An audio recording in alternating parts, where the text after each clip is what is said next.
ኤፌሶን ምዕራፍ 2 ቁጥር 8 እና 9 እሺ በጌታ ስም አነባለሁ።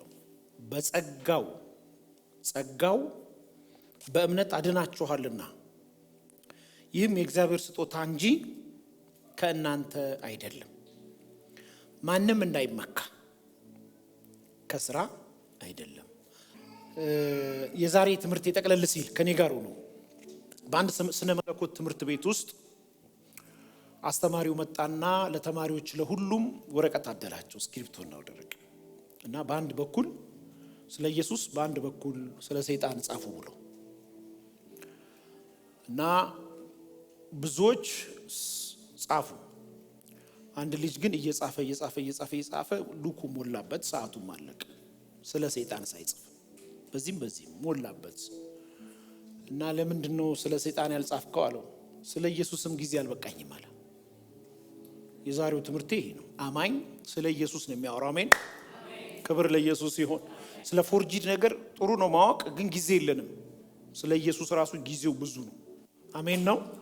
ስለዚህ በዛ መንፈስ ውስጥ እንድትሆን ውጤቱ እሱ ስለሆነ ማለት ነው። ወደ ትምህርታችን ስንመጣ እንግዲህ ላስቲክ የጀመርነው ትምህርት ነው። ክፍል 3 በኢየሱስ ክርስቶስ የማመን ውጤቶች ብለን አይተናል። የመጨረሻ ያየነው ስለ መለወጥ ነበር። ታስታውሱ እንደሆነ ስለ መለወጥ ነው ያነሳ ነው።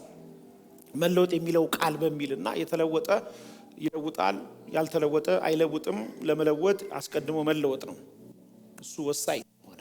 ዛሬ ግን እንድናነሳና እንድናይ የፈለኩትኝ እምነት ነው።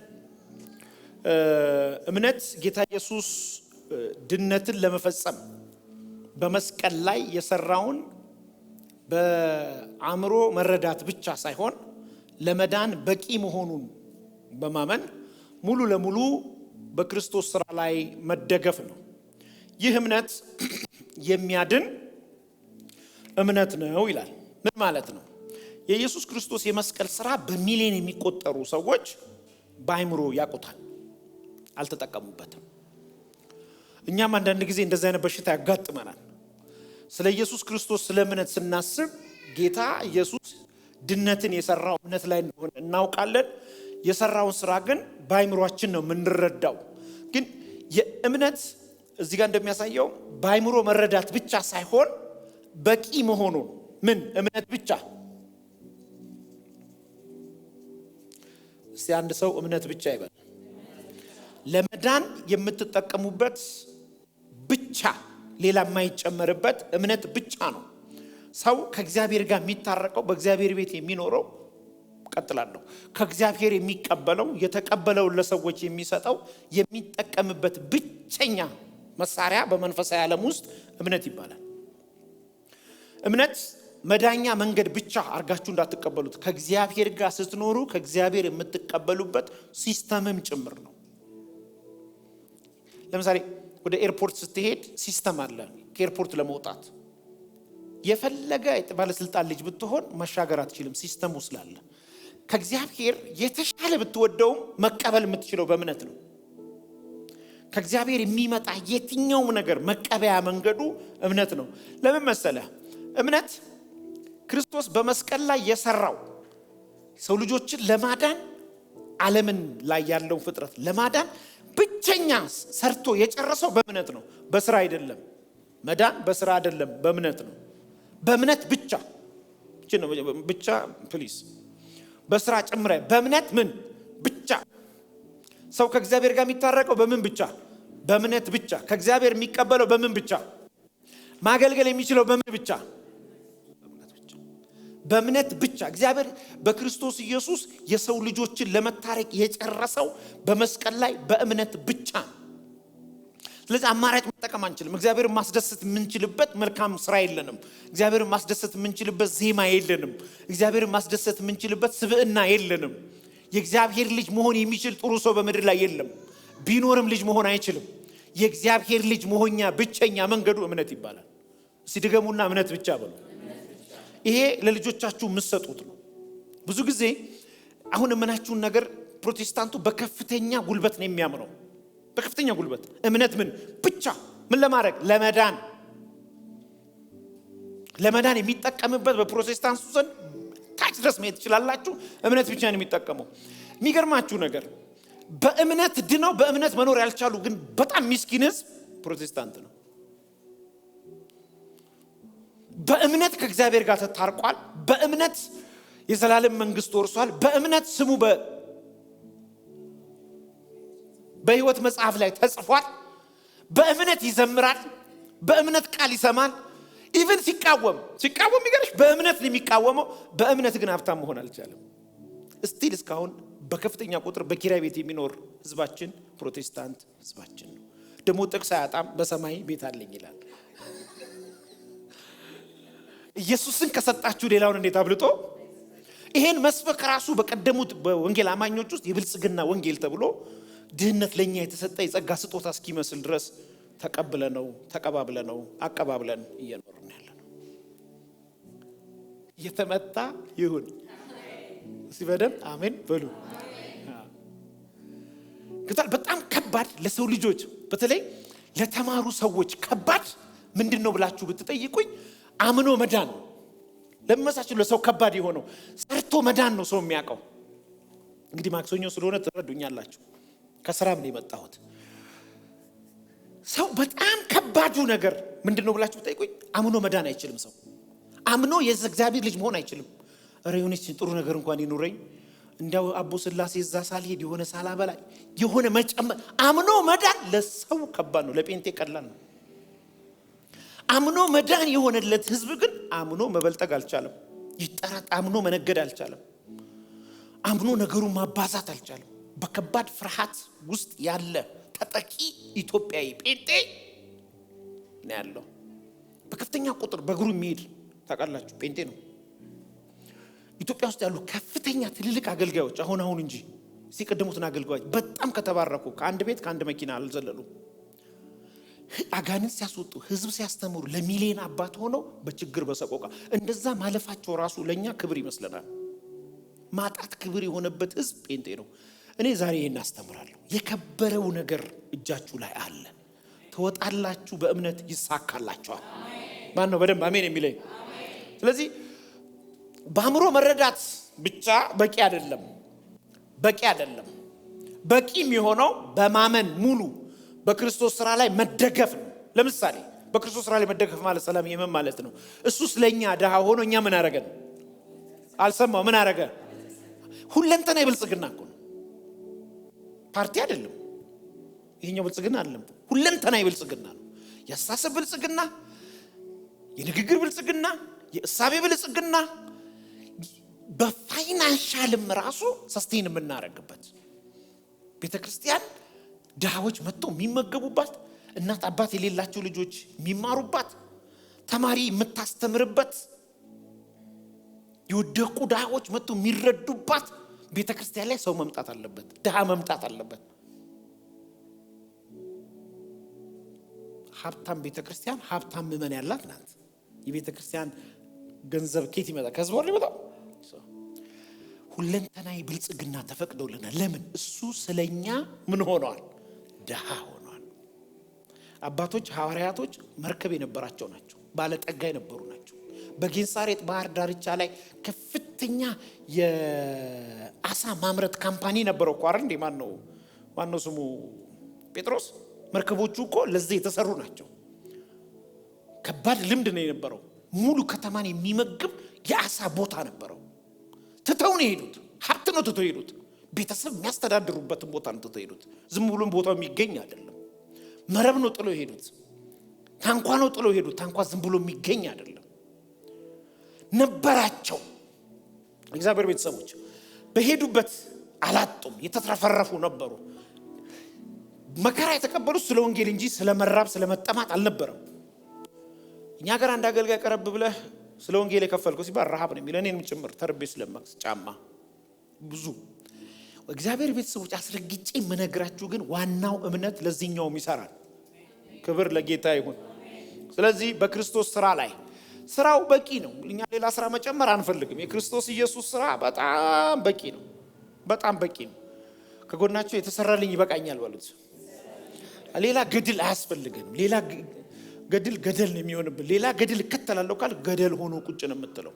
አትጨምር ትምህርት ትምህርት መጨመር፣ ልምምድ መጨመር፣ ኢየሱስ ላይ የሆነ ሐሳብ መጨመር ወንጀል ነው፣ ያስጠይቃል። አሁን እስካሁን ያልተጠየቀው እንጂ በቅርብ ጊዜ በተወካዮች ምክር ቤት አንቀጽ ይወጣና በእምነት ተቋም በወንጀል ይጠየቃል። የተሳሳተ አስተማሪ የሚያወጣ ሰው እንደሌላ ሀገር ትምህርት ከተሳሳተ በሕግ ይጠየቃል። ቅርብ ጊዜ ይመጣል። ምን አለ አንተ በሉኝ፣ ቅርብ ጊዜ። ምክንያቱም ትልልቅ ሰዎች የሚወጡት እዚህ ቤት ነው። ነገ ሀገርን የሚረከቡት፣ ሀገርን የሚመሩ፣ ስቴት ቢልዲንግ ላይ የሚሰሩ፣ ዩኒቨርሲቲ ላይ የሚያስተምሩ ሰዎች ፓስተራቸው ናቸው። ያልተማረ ፓስተር ሊያስተምር ስለማይችል፣ ያልተማረ ፓስተር ስሙ ነግሬያቸዋለሁ፣ ስሙ ዳስተር ይባላል። አዎ ያልተማረ ወንጌላዊ ምን እንደሚሆነው ሰላምዬ፣ ወንጀለኛ። ያልተማረ ነቢይ መገለጥ ሳይሆን ያለው እንደሚሆነው መገልበጥ። ሁለቴም ነገራችሁ በኢየሱስ ትምህርት ላይ መጨመር ወንጀል የሚሆነው በራሳችሁም ልምምድ እንዳጭ አዲስ ነገር ሁሉ ስህተት ነው። እኔ ከሰበኩላችሁ ወንጌል የሚሰብክ ሰው ቢኖር መላእክትም ጭምር ከኢየሱስ ትምህርት ውጪ የሚጨምር ካለ እሱ ምን ይሁን? በሉታ ጮክ በሉና ተረገመ ይሁን። በቂ ነው ኢየሱስ። አሜን ነው። በቂ የሆነ ኢየሱስ የሰራው ስራ አለ። ስለኔ ተርቧል፣ ስለኔ ተንገላቷል፣ ስለኔ ድሃ ሆኗል። በእሱ እኔ ባለጠጋ ሆናለሁ። በመስቀል ላይ በተገረፈው ግርፍ በመገረፉ ቁስል እናንተ ምን አላችሁ? ይሄን በትክክል የምናምን እኛ ለምን ያኛውን አናምንም? ልክ ስንታመን በመገረፉ ቁስል ተፈውሻለሁ ብለን እጃችንን የምንጭን ሰዎች እዚህ ጋርም ደግሞ ልንሰራ ይገባል። ናረፍና ክብር ለጌታ ይሁን። አሜን ነው። ሁለተኛ እምነት እግዚአብሔር በወንጌል ያቀረበልንን የደህንነት ጥሪ በመንፈስ ቅዱስ እቺ እንዳረሷት እሺ፣ በመንፈስ ቅዱስ እገዛ አዎንታዊ ምላሽ የምንሰጥበት ምን እምነት ጌታ ኢየሱስ ክርስቶስን እንደ ግል አዳኝ አድርገን ተቀብለን በተቀበልነው ጌታ በእግዚአብሔር ቤት ኖረን የተቀበልነውን ለጌታ ለሌላ ሰተን ወንጌል ዱላ ቅብብል ስለሆነ መልስ መስጠት ግን የምንችለው ብዙ ሰዎች ጌታን ያገኘሁት የዚህ ቀን ነው ይላሉ። በጣም ከባድ ስህተት ነው። ጌታ ያገኘኝ ብል ይሻለኛል። ጌታን ያገኘሁት በ1982 ነው ይላሉ። ኖ ጌታ ያገኘኝ በ1982። ለምን እንደሱ እንደምን ልንገራችሁ። የደህንነትን ጥሪ በእምነት የሚገኘውን የዘላለም ሕይወት ጥሪ መልስ የሰጠሁት በማን እርዳታ ነው? አግኝቶኝ ነው። አሜን። የተገኘ ሰው ጮሆ አሜን ይላል። አገኘኝ፣ አላገኘሁትም። ተገኝቼ ነው፣ ተመርጬ ነው። መራጩ እኔ ብሆን ኖሮ በየትኛውም የትምህርት ደረጃ ኢየሱስን ልመርጠው አልችልም። የእግዚአብሔር ልጅ ለመሆን ምርጫው ለኔ ቢሰጠኝ ኖሮ መቼም ቢሆን ጌታን ልመርጠው ሰው ተገኝቼ ነው ማለት። በመንፈስ ቅዱስ እገዛ የደህንነትን ጥሪ መልስ ሰጠው። በእምነት ብቻ ነው ምድነው። የገላትያ ቤተክርስቲያን ተስታውሷላችሁ አይደል? የደህንነትን ጥሪ በመንፈስ ቅዱስ እገዛ ኢየሱስን ተቀብለው በልባቸው ተቀምጦ በፊታቸው እንደተሳለ ያምር ነበረ። እሱ ትቷቸው ዞር ሲል የስተት ትምህርት በመካከላቸው ገባና ሲጽፍላቸው ማን ምን አደረገባችሁ? አዚም አደረገባችሁ። ክርስቶስ በፊታችሁ ተስሎ ነበር። በክርስቶስ በእምነት መዳን ላይ ስራ ይጨመር የሚል ትምህርት በቤተክርስቲያን ውስጥ ሾልኮ ገብቷል። ዛሬ በክርስቶስ ቤተክርስቲያን ውስጥ በዚህ ቤተክርስቲያን ውስጥ በኢትዮጵያ ቤተክርስቲያን ውስጥ ይሄ አይነት በግልጽ ባይሆንም በአንዳንድ ቦታ እንደ እንትን በቅሎ እያየነው ነው። ያመኑ ሰዎች እንዳመኑ መቀበል ሲጠበቅብን የሆነ ነገር ካለየንባቸው ሰዎች ላይ በጌታ የማይመስሉ ሰዎች አሉ። ዓለማዊነት አመለካከት እንጂ አለባበስ ላይሆን ይችላል። ስለዚህ በመንፈስ ቅዱስ እገዛ አዎንታዊ ምላሽ የምንሰጥበት ነው። ለዚህ ቃል ይሄ ይነግረናል። አንደኛ ጴጥሮስ ምዕራፍ 2 ቁጥር 9 ደስ የሚል ቃል ነው። ታውቁታላችሁ። እናንተ ግን ከጨለማ ወደሚደነቅ ብርሃኑ የጠራችሁን ምን ያላችሁን የጠራችሁን የእርሱን በጎነት እንድትናገሩ የተመረጠ ትውልድ፣ የንጉሥ ካህናት፣ ቅዱስ ሕዝብ፣ ለርስቱ የተለየ ናችሁ። በጣም የሚገርመኝ የሁለተኛው ቃል ያስፈራል። ቁጥር 10 እናንተ ኃይለ ቃል ጭምር ነው። እናንተ አስቀድሞ እኮ ወገን አልነበራችሁም። እናንተ አሁን ግን የእግዚአብሔር ወገን ናችሁ። ቀጥሎ ይላል እናንተ ይላል አሁንም ምሕረት ያገኛችሁ አልነበራችሁም። እቺ እናንተ የምትለው በስነ መለኮት አስተምሮ ቃል አጋኖ ከባድ ንግግር ነው። እናንተ እንደማለት ነው። እንደዚህ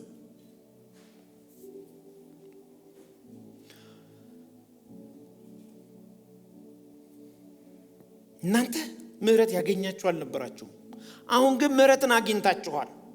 ከዛስ ወዳጆች ሆይ ብሎ ነፍስን ከሚዋጋ ምኞት ይላል። የእግዚአብሔር ቤተሰቦች በእምነት ላይ በህይወታችሁ ልትጨምሩት የሚገባ ስለመዳናችሁ አስተማሪም ትምህርትም ጻፍም አይኑራችሁ። እኔ ብዙ የሚያስተምሩኝ አስተማሪዎች አሉኝ፣ በጣም ማነባቸው መጽሐፎች። የሚያስተምሩኝ መጽሐፍቶች ግን በኢየሱስ ክርስቶስ የመዳን ትምህርት ላይ ጨምር የሚሉ አይደሉም። ለመዳን የኔ ጥሩነት አያስፈልግም። ለመዳን የኔ መልካም ስራ አያስፈልግም። ለመዳን ነው ያልኩት። መልካም ስራ ለምን እንደሚያስፈልግ ነገራችኋለሁ። ለመዳን መልካም ስራ አያስፈልግም። ለመዳን በክርስቶስ ኢየሱስ የሰራውን የመስቀል ስራ ማመን ብቻ። ሶስተኛ በጣም ደስ የሚለኝ የሚያድን እምነት የሚገኘው በእግዚአብሔር ቃል ወይንም ደግሞ በወንጌል ውስጥ ነው ይላል። በገድል ውስጥ ነው ይላል አይልም። በወንጌል ውስጥ ነው። ለዚህ ነው ሮሜ ላይ መጽሐፍ ሲናገር ምን ብሎ ይናገራል? ሮሜ እምነት ከምንድን ነው? መስማት በምን ቃል? አይ ማመን የምትችለው ወንጌል ስትሰማ ነው። የእግዚአብሔር ቃል ነው እምነት። ሰዎች የእግዚአብሔርን ቃል በበሉ ቁጥር በህይወታቸው ከሚፈጠረው ትልቅ እውነት መካከል እምነት ነው። እምነት ነው። እምነት ግምት አይደለም። እምነት ግምት አይደለም። እምነት አንዳንድ ቦታ በመጽሐፍ ቅዱስ የጸጋ ስጦታ ነው። ይሄኛው እምነት ግን የመዳን እምነት ነው። ከዳንክ በኋላ ለኃይል ለታምራት ለሆነ ስራ እምነት ጸጋ ስጦታ ሆኖ ሊሰጥ ይችላል። የመዳን ግን የዘላለም ህይወት ጋር መታረቂያ ግን ኢየሱስ በሰራው ስራ ውስጥ ጣልቃ መግቢያ ግን በእግዚአብሔር ቃል ላይ ያለ እምነት ነው። በእግዚአብሔር ቃል ላይ ያለ እምነት ነው። ያ እምነት ይልና መጽሐፍ ቅዱስ እንዲህ ብሎ የሚያድን እምነት ነው ይላል። የሚያድን እምነት፣ የሰዎችን ህይወት የሚቀይር የሚያድን እምነት። አራተኛ ማንም ሰው እንጂ በጣም ፓወርፉል ናት። ማንም ሰው በእግዚአብሔር ጸጋ እንጂ በመልካም ስራው መዳን አይችልም። ይሄ በጣም ለኛ ቤተክርስቲያን ጥቅም ይመስለኛል። በአንዳንድ ቤተክርስቲያን ውስጥ ይሄ አስተምህሮ ከሌለ ህግና ስርዓት በቸርች ውስጥ ጉልበት ያገኛል። ህግ ደግሞ ቅጣት አለው፣ ጸጋ ግን ስጦታ አለው። ሰዎች የሚያድጉበት ቤት ነው የእግዚአብሔር ቤት። የሚያድጉበት ቤት ደግሞ አባትና እናት አለው። አባትና እናት ደግሞ ልጆቻቸውን የሚያሳድጉት በጸጋ ነው። ስለዚህ ማንም ሰው በእግዚአብሔር ጸጋ እንጂ በመልካም ስራው መዳን አይችልም። እኔ በጣም የሚገርመኝ ይህን ቃል ሳስብ ሰው ለመዳን ጸጋ ካስፈልገው ለመኖር ምን ያስፈልገዋል? ጸጋ ያስፈልገዋል። ትልቁ ነገር ጸጋ ካስፈልገው። ጸጋ ማለት ምንድን ነው? የእግዚአብሔር ችሎታ አይደለም? በሌላ ስፍራ ጸጋ ማለት ምንድን ነው? የእግዚአብሔር ብቸኛ አቅም። ጸጋ ማለት ምን ማለት ነው? ሰው በራሱ ሊሰራው የማይችለው ነገር ግን እግዚአብሔር የሚፈልገውን በሰውየው ውስጥ የሚያሰራ የእግዚአብሔር ችሎታ። የእግዚአብሔር ችሎታ። ስለዚህ ለማመን እንኳን በመንፈስ ቅዱስ እርዳታ አማካኝነት ሾልኮ የሚገባ የእግዚአብሔር ጸጋ አለ። እሱ የተሰቀለው ክርስቶስ አዳኝ ነው ለኔ ብለን እንድንቀበለው ያደርገናል። ይሄ የትምህርት መጀመሪያ አይደለም፣ መጨረሻ ላይም ልንሰማው ነው የሚገባው። ይሄ መጽሐፍ ይሄ ትምህርት ጳውሎስ ጽፎት ስለመዳን ጽፎላቸው ልኮ ነበረ። ከ3 ዓመት በፊት የጻፈው መጽሐፉ ጽፎት እነ ፊልጵስዩስን እነ ተሰሎንቄ ጽፎ በዙር ጥቅልሉ ተነቧል። ሊሞት ወራቶች ሲቀረው ጥቅልሉን ጭምር ላክልኝ ከዚህ በፊት ጽፌ የሰጠውህን መዳን በሌላ በማንም የለም ብዬ ጻፍኩት ስለ ክርስቶስ ያወራሁትኝን ሲዞር ሲነበብ የነበረው ላከውና እኔ ደግሞ ሲደግሜ እያነበብኩት እስከምሞት ቀን ድረስ ላንብበው ይላል። የጻፈውን በህይወት ዘመናችሁ ግለታችሁ እንዳይቀዘቅዝ የዳናችሁበት መዳን እንደ ትናንትና እንደ ቅድም እንዳሁን ልባችሁ ላይ ሊሞቅ ይገባል። የዛሬ ህይወታችን የሚነጣጠረው ይሄን ባስታወስን ቁጥር ነው። የነገ ትክክለነታችንም ያለው እዚህ ውስጥ ነው። ማንም የቆመ ቢመስለው የሚለው ቃል የታመነ ነው። ማንም ሰው በእግዚአብሔር ጸጋ እንጂ በመልካም ስራው መዳን አልቻለም። ድነት ከቀለለብህ በእግዚአብሔር ቤት ውስጥ ያለው የትኛውም የወንጌል አገልግሎት ይቀልብሃል። ለእግዚአብሔር መስጠት ይቀልብሃል። በቅዱሳን ህብረት ውስጥ መታቀፍ ይቀልብሃል። አገልግሎት ይቀልብሃል። ለእግዚአብሔር ታምኖ መኖር ይቀልብሃል። ለእግዚአብሔር መንግስት ዋጋ መክፈል ይቀልብሃል። ጓደኝነት ይቀልብሃል። ቤተሰብ ይቀልብሃል። ሮጦ ለቸርች መምጣት ይቀልብሃል። ምን ስራት ፍጻሜ ለምትሆነው ይሄ እንዳይሆን ከፈለክ የዳንክበት ቀን ትኩስ ሊሆን ይገባል። የተያዝክበት መያዝ ትኩስ እንደሆነ ታውቃለህ። አይቀልብህም። ባለፈው ነግራችሁ እንደሆነ አላውቅም። እኛ ተፈተን በክርስቶስ የተለቀቅን አይደለም። ተፈተናል፣ ደግመን ደግሞ ታስረናል። በተፈታንበት ማሰሪያ በሚመስል የክብር ማሰሪያ የታሰርን። ውርንጭላዋን እኮ ፈቶ አለቀቃትም፣ ተቀምጦባታል። የተፈታ ከኃጢአት ለጽድቅ የታሰርን እኛ። ከአመፅ ተፈተን ለእግዚአብሔር የታሰርን። ኑ እናንተ ሸክማችሁ የከበደባችሁ ወደ እኔ ሸክማችሁ አሳርፋችኋለሁ እለቃችኋለሁ አላለም። ሸክም አረግባችኋለሁ። ያ ሸክም ያለበት ሰው አህያ ለምንድን ነው የማይደክማት ብዬ ድሮ ወታደር ቤት እያለሁ ጠየቅኩ። ቁምቡላ ምናምን ጥይት ምናሸክማት እሷን ነው። እና ከባድ መሳሪያ ሲተኩስ ጥይት ሲተኩስ አትሸሽም። እኔ ጎንበስ ስል እሷ ጎንበስ አትልም። ካላቆምናት አትቆምም። እኛ ሌሊቱን ሙሉ ስንሄድ እሷ አይደክማትም። ለምንድን ነው ብዬ አባቶችን እዛው ታጋዮችን ስጠይቅ የምታየው 1 ሜትር ላይ ነው ምናምን አለኝ። እኛ ተራራውን ስናየው ገና ይደክመናል። እሷ አይደክማትም። 1 ሜትር ላይ ነው የምታየው። ስለዚህ እዛው በዛው ነው የምታየው፣ ቅርብ ነው የምታየው። አንተ እንዳይደክም ከፈለክ ሁሉ ቀን የዳንከው በጸጋ እንደሆነ ማሰብ መቻል አለብህ። በተለይ ሰክሰስ ሲመጣ፣ ስኬት ሲመጣ፣ ነገር ሲቃና፣ እግዚአብሔር ሲረዳ ሲያበጃጅልህ፣ ነገሮች ስክት ሲሉ ቶኪቻው ድርቻው ልትላት በጸጋ ነው የዳንኩት፣ በጸጋ ሲደርሻለሁ። ክብር ለስሙ ይሁን። መጨረሻ እንግዲህ ያመንነው በዚህ ሁሉ እና በጸጋ በመንፈስ ቅዱስ እርዳታ በጸጋ ከሆነ ማሰሪያ ደግሞ ታች አለው። መልካም ስራ በመስራት እምነታችንን በተግባር መግለጥ ግን ያስፈልጋል። ያመነ ሰው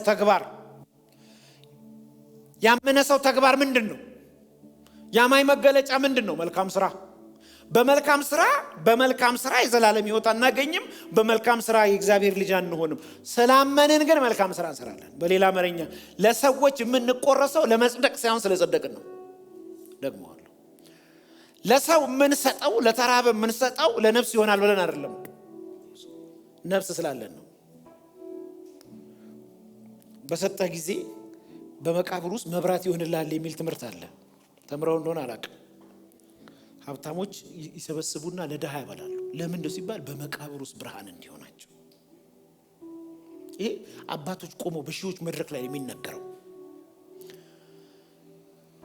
ለምሳሌ የሞተን ሰው የሞት ዓመቱ ቀን ታበላለህ። ስትበላ ምን ትላለህ? በሉታ ነፍስ ይማር።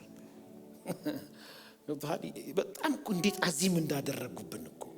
እኛ መልካም ነገር የምንሰጠው መልካም ነገር የምናደርገው ስለ ዳንን ነው። ለሰዎች የምንቆረሰው ስለ ዳንን ነው። የተራበ አይተን የማናልፈው ለጽድቅ እንዲሆንን ሳይሆን ስለ ጸደቅን ነው። 2 ያለው 1 የሚሰጠው ስለ ጸደቀ ነው። አባ እዚህኛ ሰፈር ያሉት አባ መድረክ ላይ ሚስታቸው ቁጭ ብላ ወገኖቼ አሉ 2 ያለው 1 ስጥ ብሏል። 2 ልብስ ካላችሁ 1 ስጡ ብለው አስተምረው ወደ ቤት ገቡ። ሚስታቸው እዛው ነበረች። እቤት ገቡ። ቡና ቀራርባ ጠበቀቻቸው። ቡና ጠጡ፣ ምግባቸውን በሉ። ከሰዓት ጸበል የሚረጩበት ቦታ ሊሄዱ ሲሉ ቁም ሳጥን ሲከፍቱ አንዱ ኮት ከነ ልብሱ የለም። ቢፈልጉ ፈልጉ ወጡ። ጠሯት። እትያስካለ አቤት ነው። እዚህ ጋር አስቀመጥኩት ሱፍ የት ሄዳለ? ወይ ጌቶች መምሬ የዛሬ ትምህርት እኮ ልቤን ነካኝ። እንዲያው የኔ ባል በመሆኑ ደስ ብሎኛል። የእርሶ ልብስ 2 ቁም ሳጥን ነው፣ ከ2 በላይ ነው ያሉት። እንዲያው ለእርሶ ብዬ አንዱን አንስቼ እዛ ሲጠይቀኝ ሰጠኋል። አቺ አላት። እኔ እዛ ለተሰበሰቡ ሰዎች አልኩ እንጂ ለኔ አልኩ።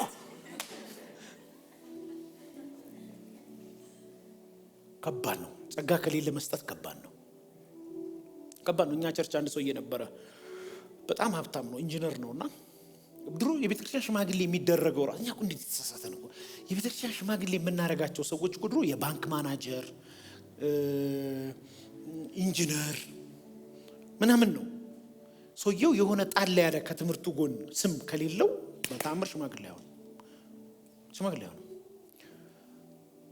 እና ብር አላቸው እዚህ ኪሳቸው ውስጥ የሚያደርጉት እንደዚህ ገብተው 5 ብር አውጥተው ለሙሉ ጊዜ አገልጋይ 5 ብር ይሰጣሉ። ጋሼ ሀብታም ነው፣ መኪናም ቀይሩ፣ ብርም ጥሩ ስጡ። እንዳልታቀለ ማረሰው የኔ ልጅ አቤት ፍታኝና ውሰዳሉኝ። ልጅገው ፍታኝና ልውሰዳሉ። ታስሯል ማለት ነው። የመስጠት ስራት በስንተኛው ቀን ቮልክስቫገን አላቸው። ኋላ ልክ አገልጋዮች ግፉ እንባላለን፣ እንገፋለን።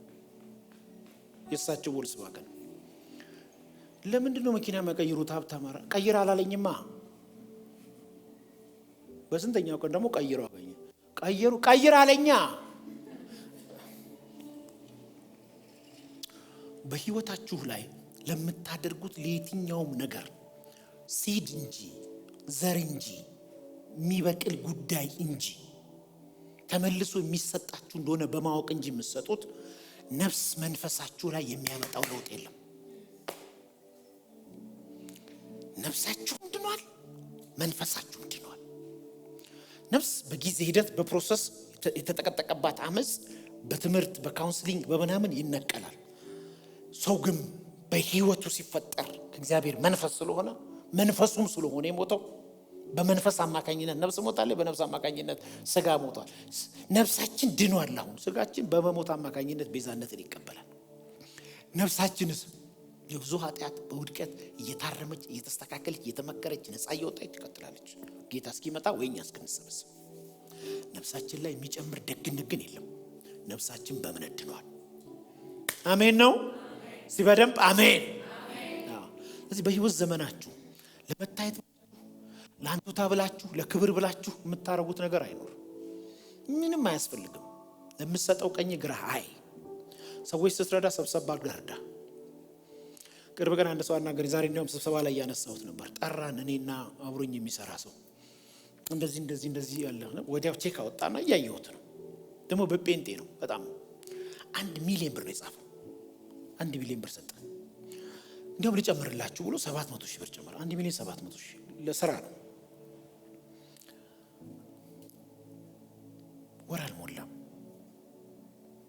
ወር አልሞላም በጣም ትልቅ ሰው አገኘኝ።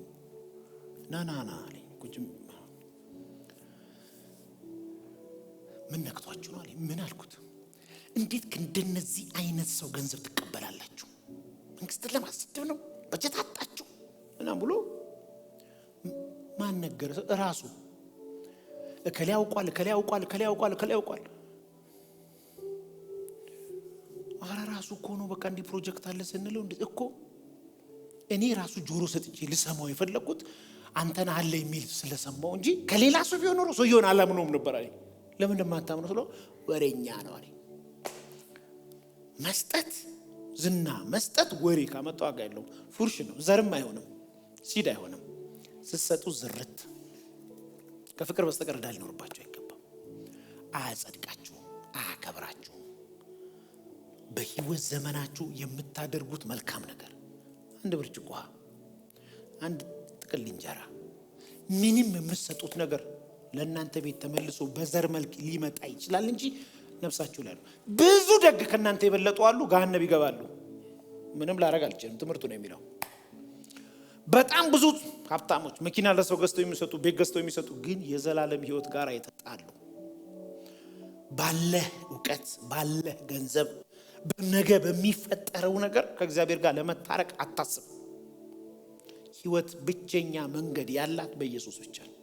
ክብር ለኢየሱስ ይሁን። ይሄ ሲሆን ሀብት ሲመጣ አታጠፉትም። ሀብት ሲመጣ አታጠፉትም። ለመጨረሻችን ልንገራችሁና አንድ ዝመርት ነው ይላልሽ። ብዙ ሰው በተለይ ክርስቲያን ነው የምናገረው፣ በደም ስሙኝ። በጉልበቱ ይሄዳል፣ እግዚአብሔር የጉልበቱን ፍሬ ባርኮለት ለነፍሱ ገንዘብ ይሰጠዋል። ገንዘቡ ደግሞ በአንዴ ብትን ይላል። ችግሩ ምን ጋር ነው ያለው? ጉልበቱ ጋር አይደለም። ጉልበቱማ ሰርቶ እያመጣ ነው። መፈወስ ያለበት ምኑ ነው? ነፍሱ ነው። ምክንያቱም ገንዘብን የምታዘው ምንድን ነች? ነፍስ ናት።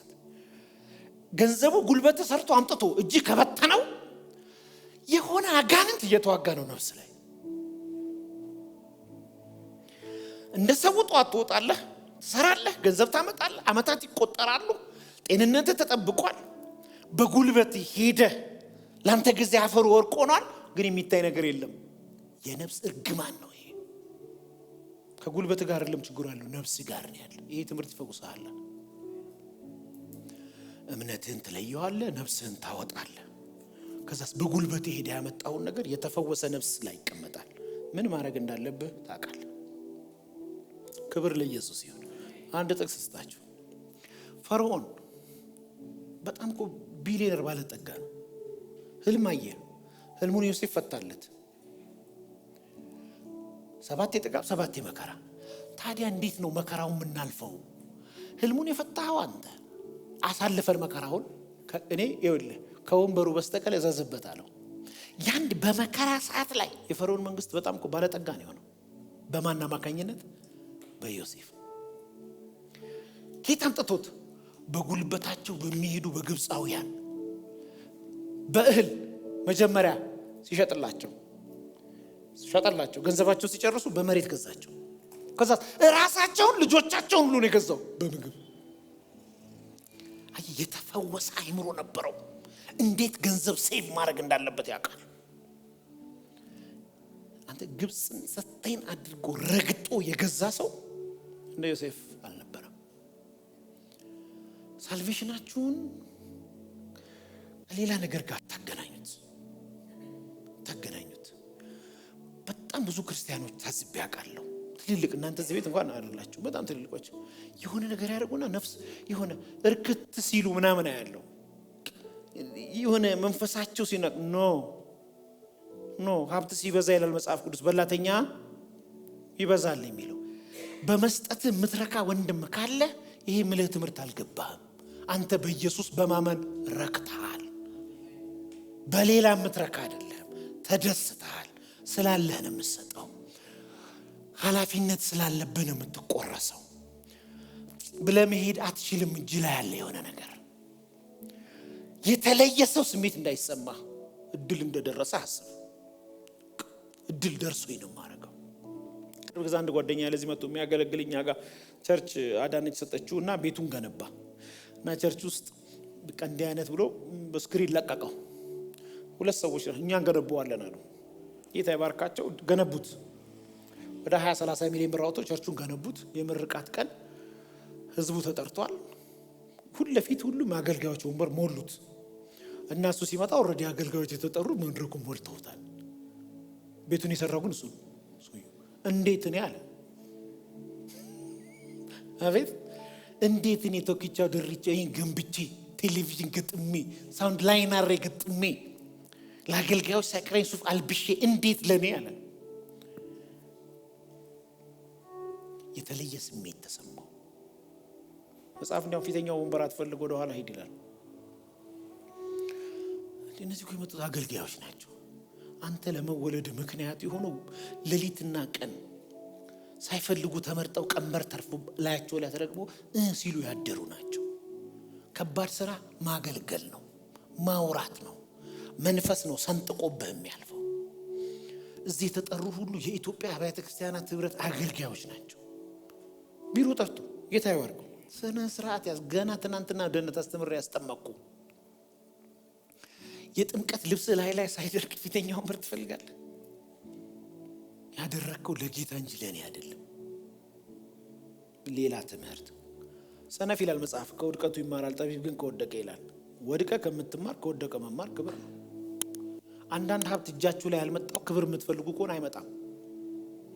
የከበረ ነገር እጃቸው ላይ መጡ ሰዎች የከበረውን ነገር የከበረ ቦታ አድርገው እኔም አልጠቅም እንኳን ሀብት ሰተ ገንዘብ ሰተ ለሰው አይደለም ካገለገላችሁ በኋላ እንኳን ማለት ለሚለው ጽፍ እኔ ማረባ ምንድነኝ በሉ ነው የሚለው።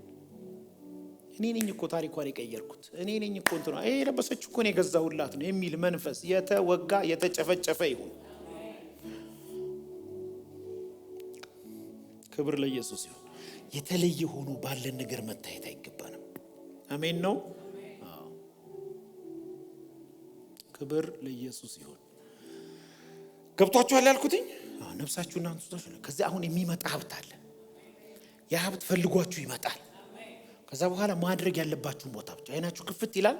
ይሄ ለዛ ያ ለዚህ፣ ይሄ ለዛ ያ ለዚህ፣ ይሄ እዛ ጋር ይቀመጣል፣ ይሄ እዛ ጋር ይቀመጣል፣ ይሄ እዛ ጋር ይሆናል። አለቀ። አንተ የለህም። አንድ ነብይ ደመቀ የሚባል ቢሾፍቱ የሚኖር ነበር።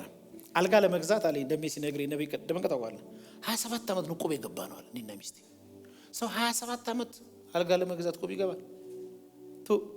እንዴት የድህነት ጥልቁስ እንደምንገባ አስቡ እስቲ።